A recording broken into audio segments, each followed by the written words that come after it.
Recently, we all experienced the COVID-19 pandemic.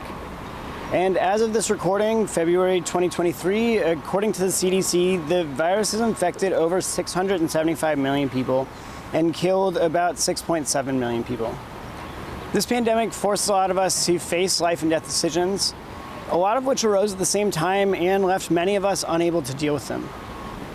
The COVID-19 pandemic, like all crises, demand a lot of quick answers and require a lot of innovation and cooperation between medicine, science, the government, and public health officials to help respond to some of these issues.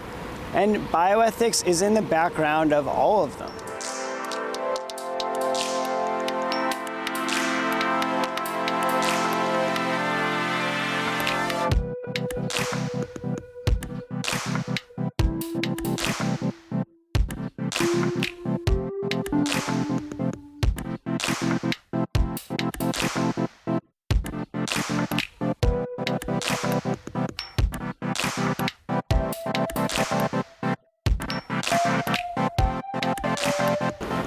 One of the most prominent ways that bioethics came up during the pandemic was in response to triage.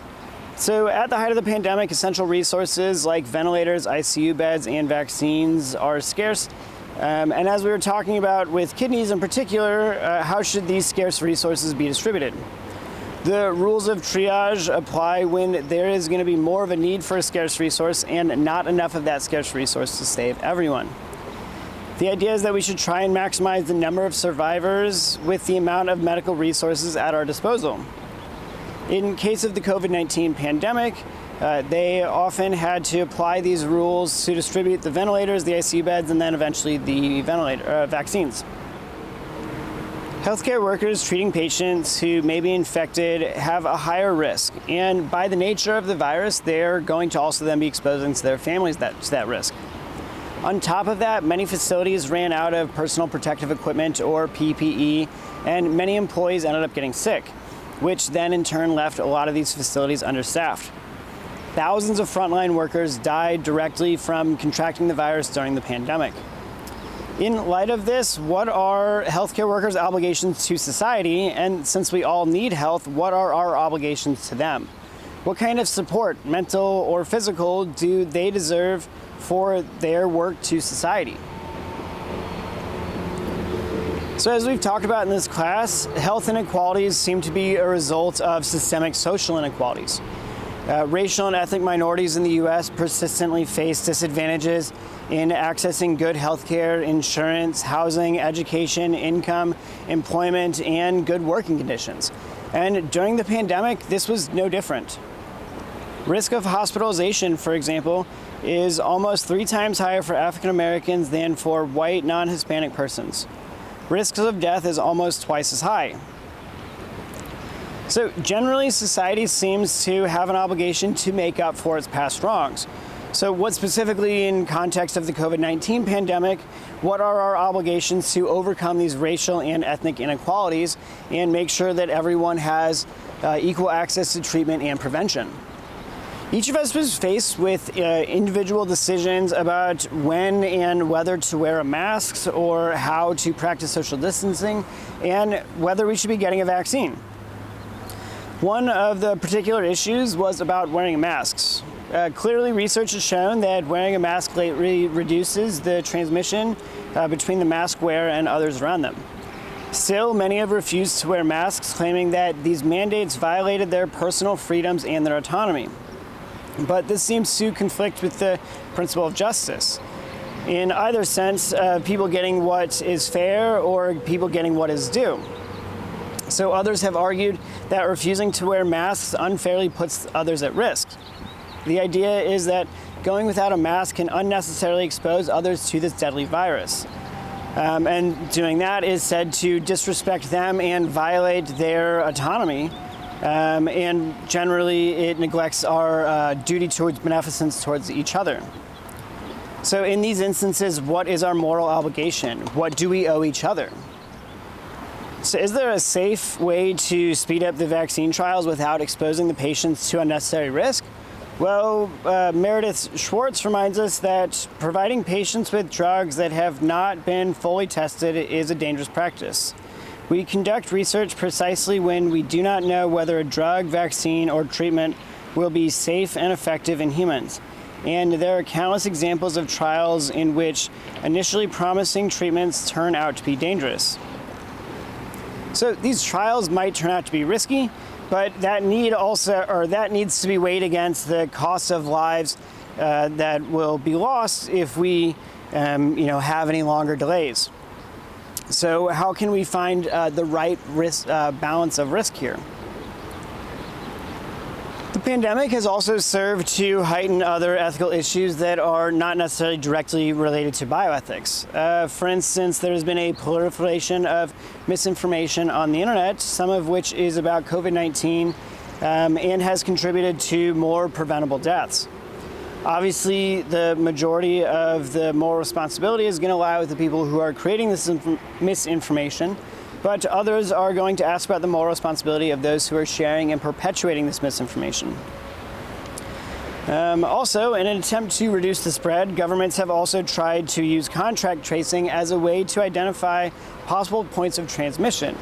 Although this might seem to work, this does seem to be a bit of a privacy issue.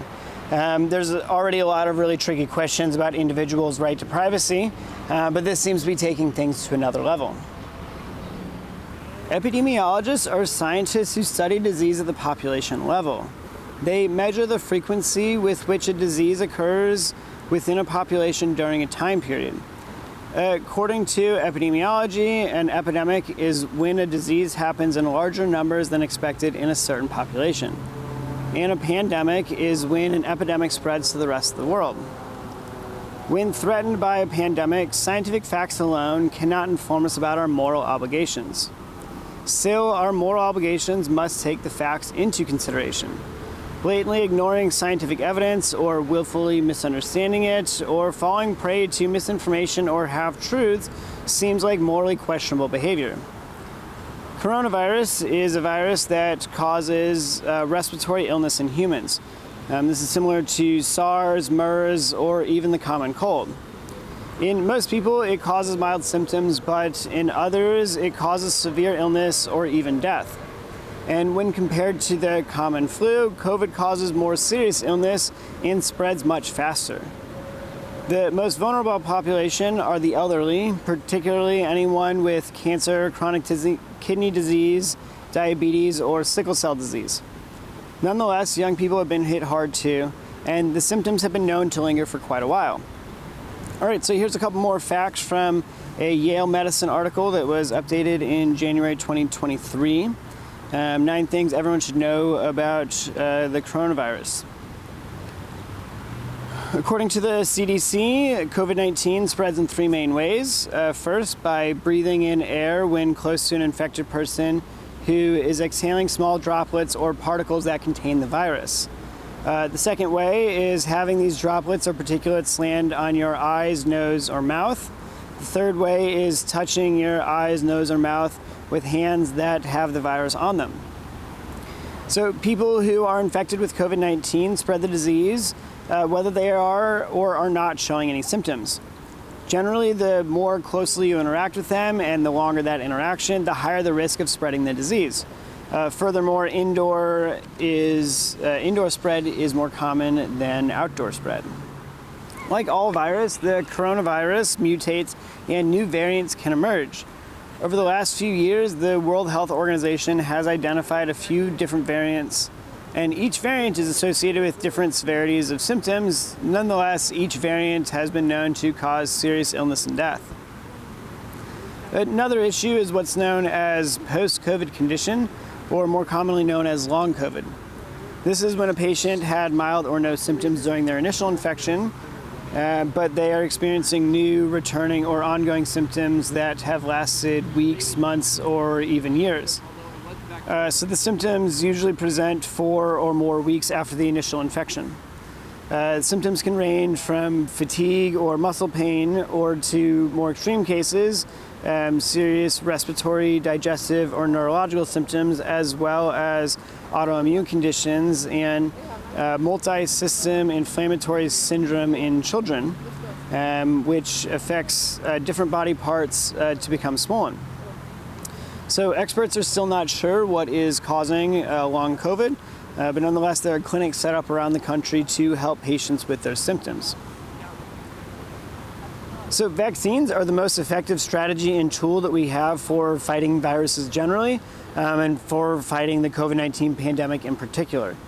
Even though immunity can wane as different variants are going to emerge, being vaccinated can still reduce the severity of any future infections.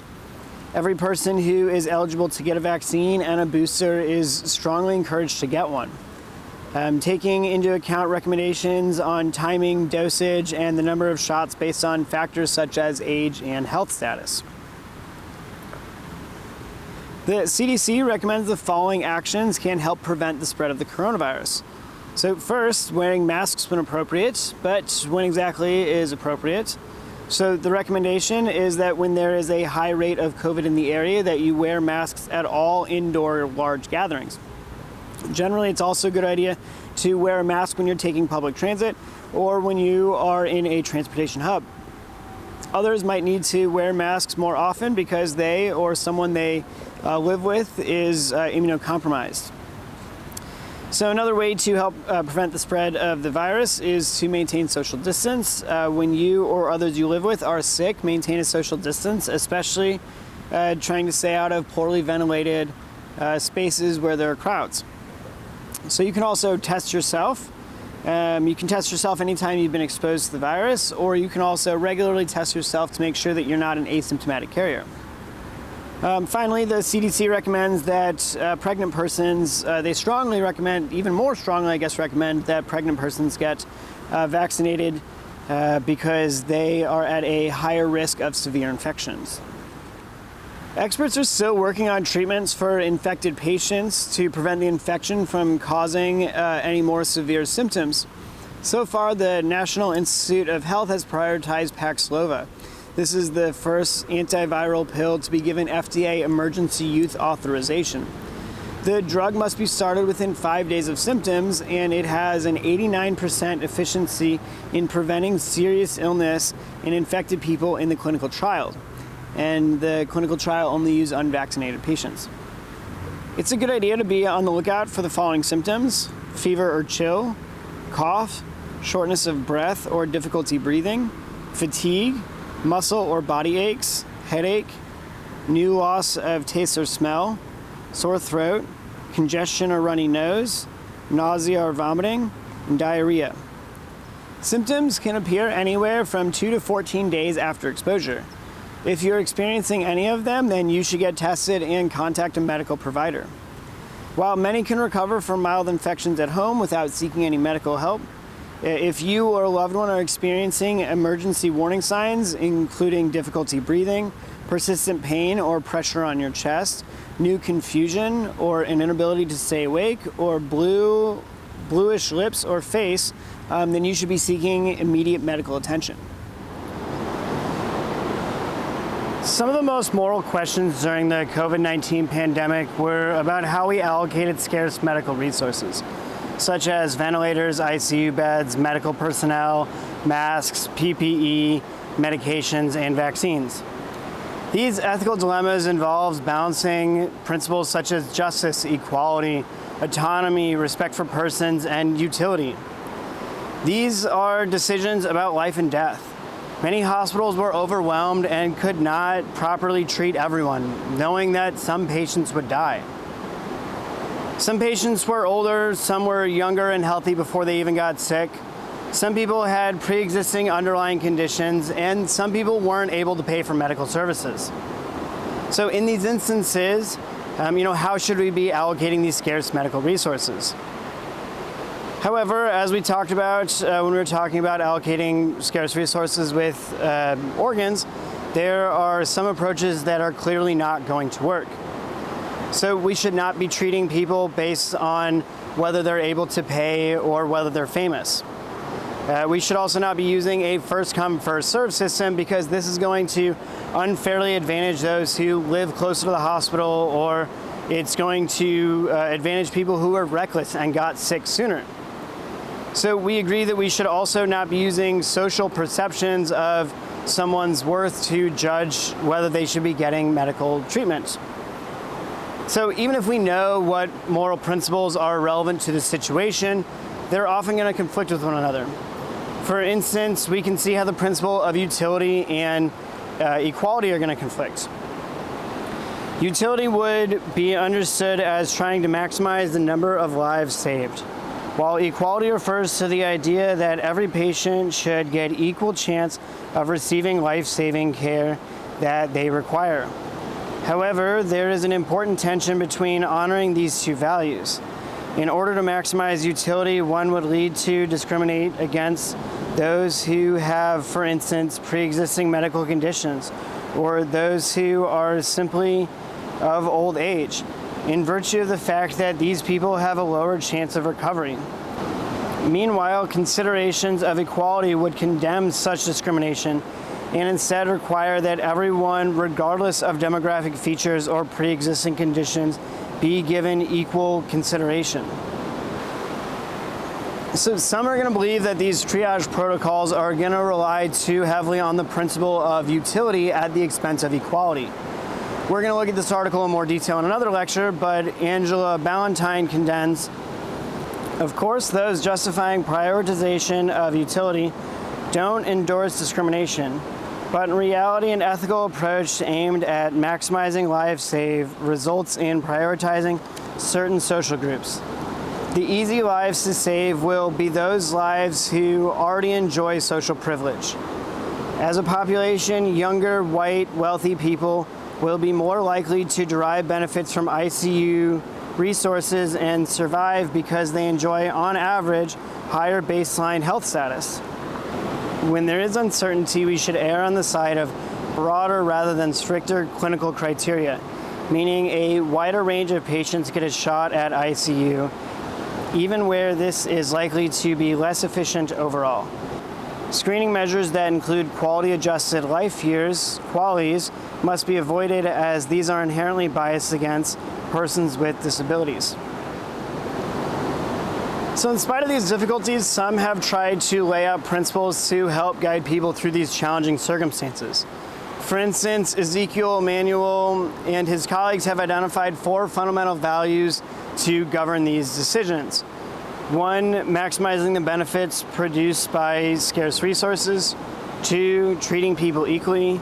3, promoting and rewarding instrumental value. And 4, giving priority to the worst off. So they found that these 4 principles generally generated the following 6 recommendations. So the first recommendation is that in the context of the pandemic, maximizing benefit is the most important value. The idea is that we should use these resources as efficiently as possible, and generally there's a consensus among experts that we should be focusing on the most amount of lives saved and maximizing the post-treatment length of those lives. So people who are sick but are likely to recover are going to be prioritized those who are sick but are unlikely to recover even if they were to be given treatment. Maximizing the benefits during the pandemic also means that we're going to have to sometimes remove patients from ventilators or ICU beds to give them to someone who is in more need and more likely to actually recover. So this might seem unjustifiable, but it might be acceptable if we are warning the patients when we are admitting them. So the second recommendation is that frontline healthcare workers should be given priority with regards to critical COVID-19 interventions, such as testing, PPE, ICU beds, ventilators, therapeutics, and vaccines. So this does not mean that their lives are more valuable. Rather, it's recognizing the instrumental value that they play in our social response to the pandemic. So the third recommendation is for patients in similar situations, then the scarce resource should be allocated through a random process, like the lottery. This is going to be preferable over a first-come, first-serve approach. The fourth recommendation is that the allocation process should be different for different interventions, and these processes should be responsive to new evidence. While hospital beds and ventilators might be given to younger patients, interventions like vaccines and post-exposure prophylactics should be given to older patients. So the fifth recommendation is people who participate in research on effective vaccines should be given priority to certain interventions because they are taking on extra risk. The sixth recommendation is that patients with COVID-19 and patients with other medical conditions should all be given equal weight in deciding how to allocate these scarce medical resources. So even when we're trying to allocate the scarce resources in a fair, reasonable, considerate way, these good intentions can be undermined by some hidden assumptions. Assumptions about disabled persons' health status or quality of lives or their social utility can lead to discrimination and endanger their lives. So Jackie Leach Sullivan explains, a key factor is a person's background health status, because some underlying conditions are already known to significantly decrease chances of recovery from the severe forms of COVID-19, including hypertension, cardiovascular disease, chronic obstructive pulmonary disease, and cancer. But disability by itself, however, often has no impact on health. People with visual and hearing impairments, for example, or intellectual disabilities can be just as healthy and therefore as likely to recover from treatment as anyone else. In other words, disabilities should not automatically be used as a proxy for compromised health. The second set of assumptions concerning predicted long-term quality of life, using predicted quality of life to make allocation decisions in a broadly disabled society generates a profound bias against people with disabilities.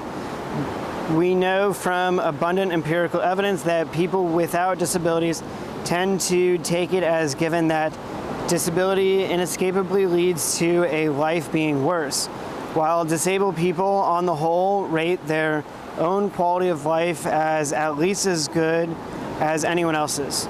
Triage guidance that even implicitly draws on assumptions about the quality of lives is in danger of codifying an unarticulated belief that they cannot actually enjoy life like that.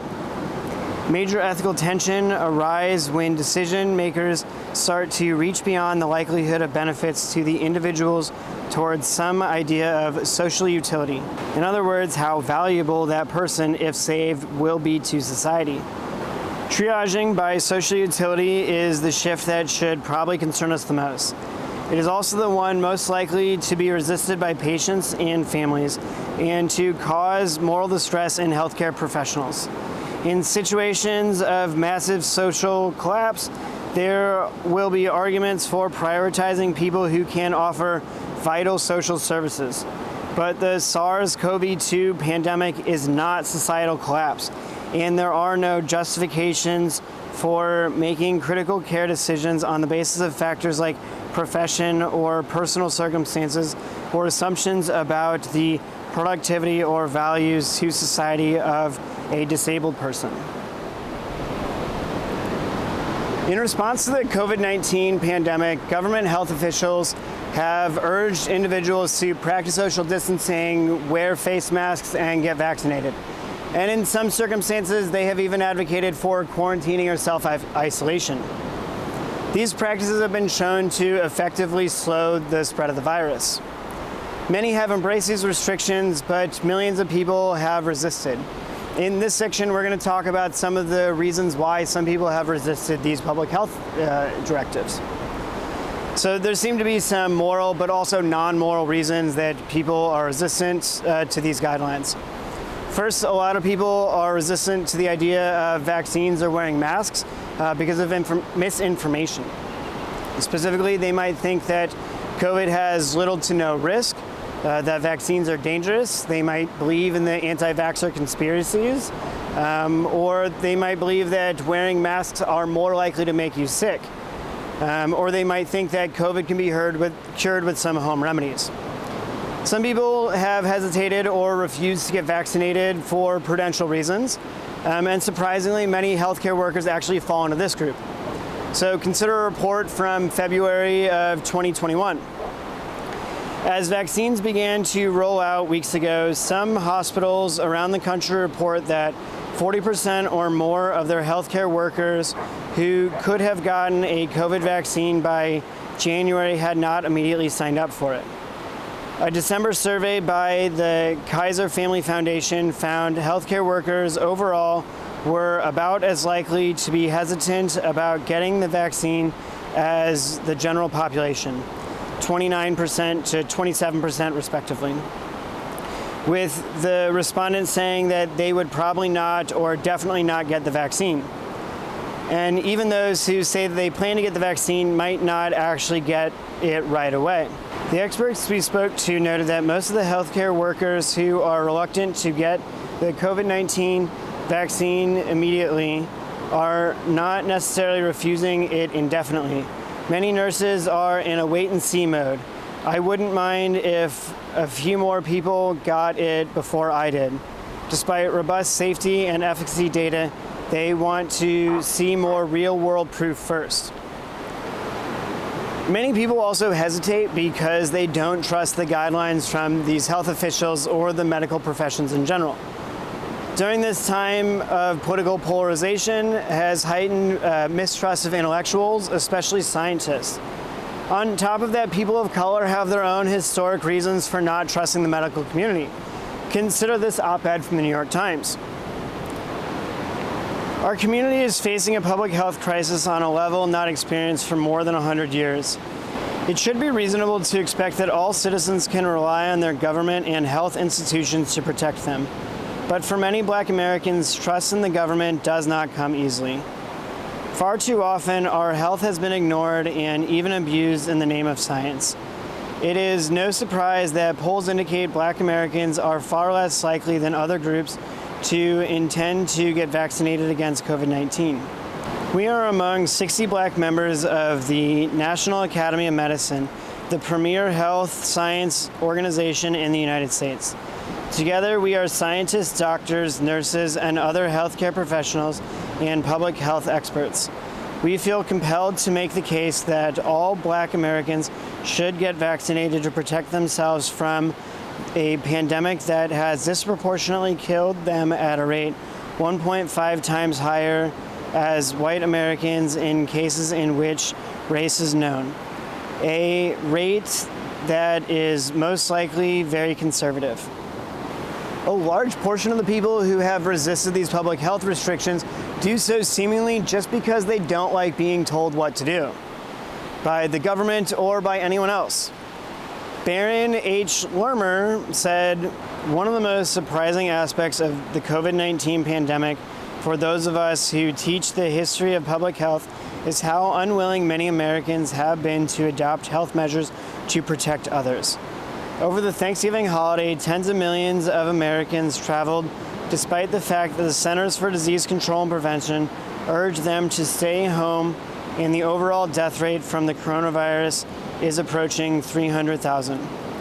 Despite the dangers present by serious infectious diseases, many people, regardless of their social class, do not like restrictions, whether for their own good or for the good of others. Two other facts support this conclusion. First, the United States has always had a strong tradition of individualism and libertarianism. And second, non-adherence to medical recommendations is extremely common, regardless of patients' health insurance or medical literacy.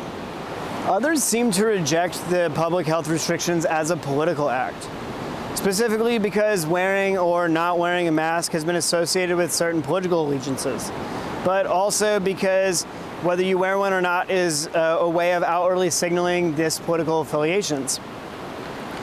But not all arguments against the public health recommendations are about prudence or idiosyncrasies or politics. The moral argument comes from the libertarian notion of individual freedoms. This rests on the principle of autonomy, that individuals' right to direct their own lives and make their own choices. There have been objections to lockdowns on the libertarian basis that they infringe on rights. Critics are saying that politicians haven't proven that such dramatic measures are necessary. Before the coronavirus, the U.S. suffered a measles epidemic as a result of anti-vaccination activism, a libertarian cause that puts parents' rights to choose not to vaccinate their child above the state's attempts to defend other parents' rights to expect their own children wouldn't have to mix with unvaccinated peers. In public spaces around the world, libertarians are in conflict with the state. Social media is full of images of big social gatherings, often in luxurious social settings. "If I get corona, I get corona," a 22-year-old said in a video in Florida. "At the end of the day, I'm not going to let it stop me from partying." Oklahoma's governor even felt the need to tweet that he was at a packed restaurant. In these conditions, individual choices become frayed with moral significance. How, for example, will society eventually judge behavior like that of Kentucky Senator Rand Paul, arguably the most prominent libertarian in the United States? He continued to socialize as normal for a week after being told that he had had contact with someone who had tested positive for coronavirus. He had no symptoms. Recall that there are many elderly members of the Senate. And last week, after a workout in the Senate gym, he discovered that he had himself tested positive. In response, communitarians argue that sometimes individual liberties are not the most important, but rather what is best for the community as a whole. The idea is that we should follow the public health recommendations to avoid the spread of the virus to others. Michael Sandel, the Harvard communitarian, argues that this pandemic has forced us to ask the question, what do we owe others? First, ethical obligations are first and foremost to minimize the possibility that our behavior will expose others to risks of contracting the virus. This means wearing masks and social distancing. Beyond this, those of us who are fortunate enough to work from the safety of our homes have a responsibility to support those who take risks on our behalf. Not only doctors, nurses, and hospital workers, but delivery workers, grocery store clerks, maintenance workers, childcare workers, healthcare workers. This support should take the form of public appreciation from such workers, but also tangible material support such as healthcare, paid sick leave, and wage support. Other ethicists occur, such as Lori Zolith. Social solidarity is the most precious tenet of our democracy.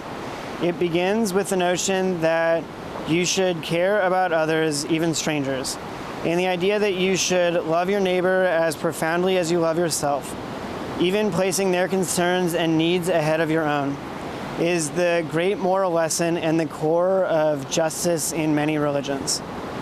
Freedom should not come at the expense of justice.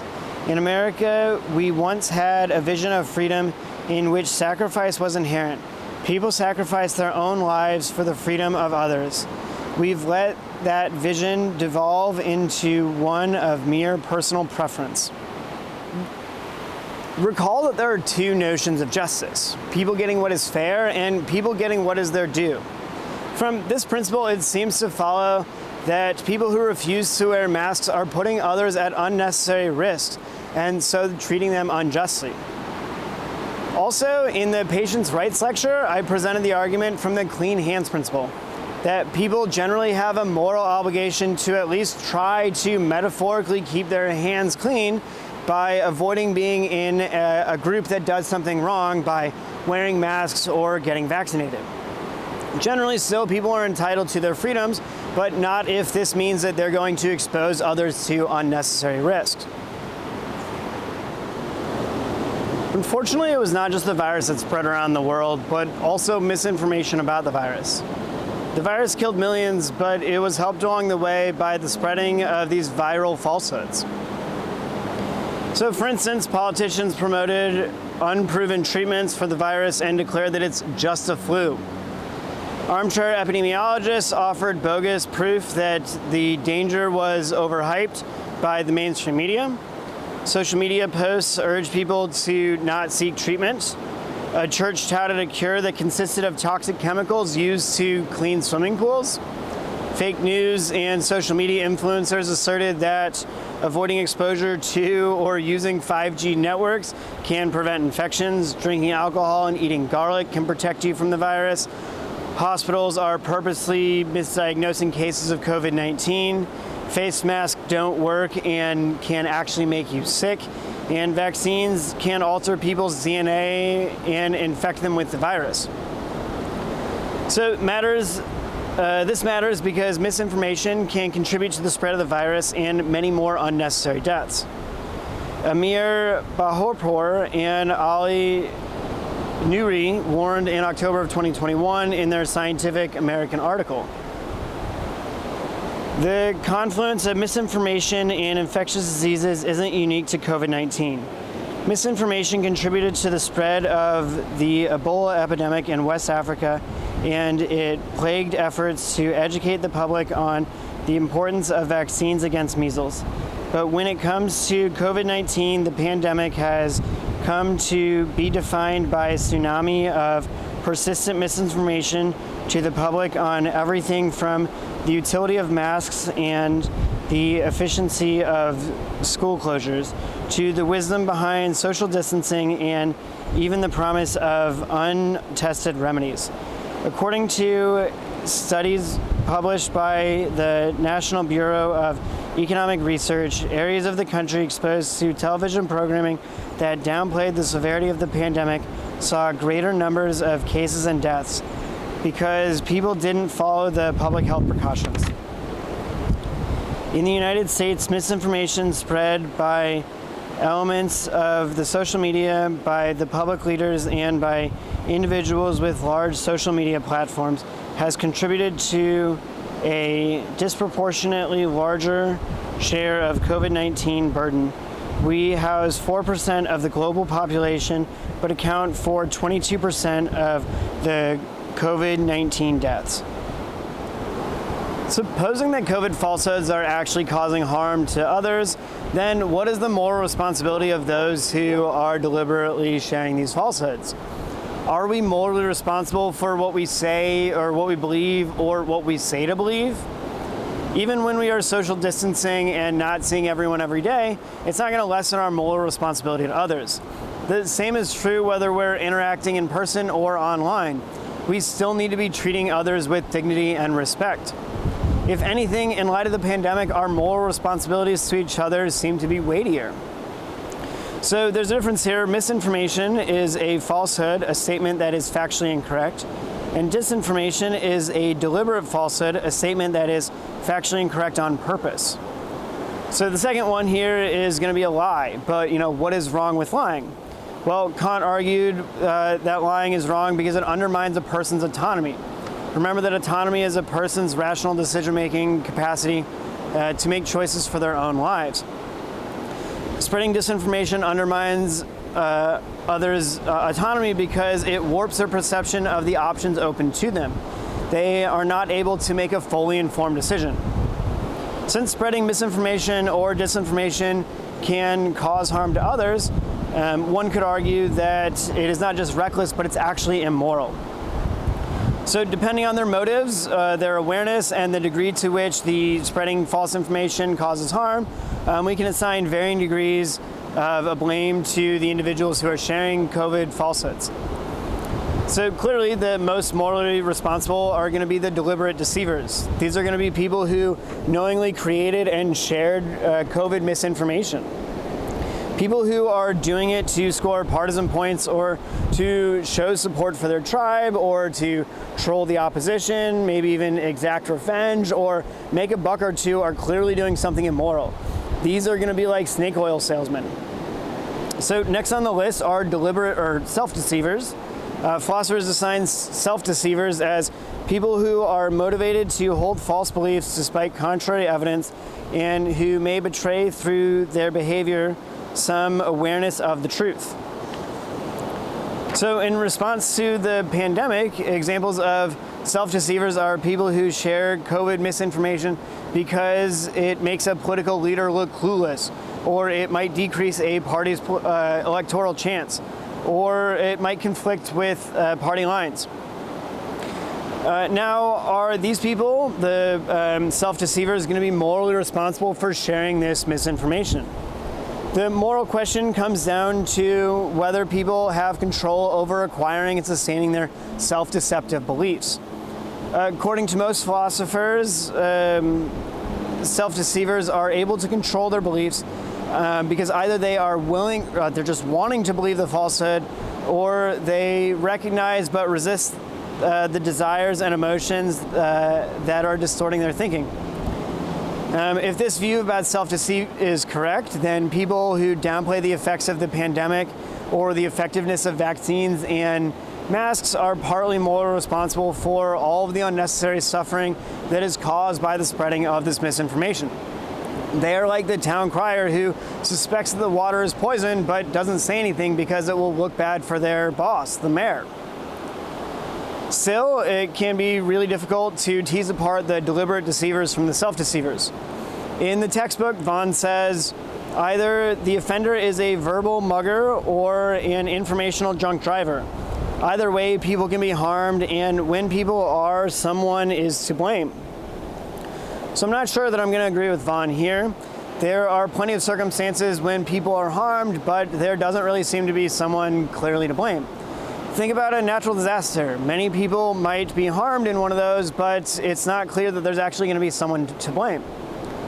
So in addition to deliberate deceivers and self-deceivers, there's what philosopher Harry G. Frankfurter calls bullshitters.